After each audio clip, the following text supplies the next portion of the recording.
Bonjour à tous, aujourd'hui, jeudi 28 février, c'est le dernier jour du pontificat de Benoît XVI. Hier, lors de l'audience générale, dernier grand rendez-vous public de Benoît XVI, il a livré un discours d'adieu dans lequel il a ouvert son cœur sur un ton inhabituellement personnel. Le pape a témoigné de l'expérience de ces années de pontificat, du lien singulier qui, comme pape, l'unit aux fidèles du monde entier. Je ne descends pas de la croix, a-t-il dit, assurant qu'il continuerait d'embrasser l'Église tout entière et chacun, mais désormais dans sa prière. Le pape a aussi témoigné de sa confiance dans le fait que ce n'est pas lui, ni son successeur, mais bien le Seigneur qui conduit la barque de Pierre. Après ce dernier grand rendez-vous public, il n'y aura pas aujourd'hui de grands discours ou de grandes interventions du pape, ni de rencontres avec les foules qui soient prévues.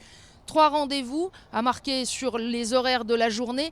D'abord ce matin, en fin de matinée à 11 h, Benoît XVI recevra les cardinaux, ceux de la Curie bien sûr, qui ont été ses proches collaborateurs, mais aussi tous ceux qui sont déjà arrivés du monde entier et n'ont pas voulu manquer cette dernière occasion de le saluer. Le pape ne devrait pas leur parler, mais prendre le temps de saluer chacun.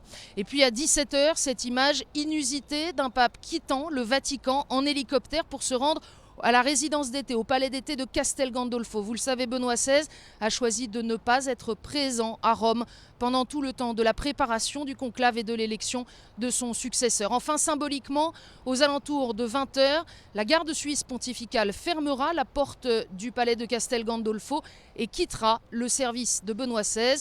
Le siège apostolique sera alors vacant. Tous ces rendez-vous sont bien sûr à suivre en direct sur KTO et ktotv.com.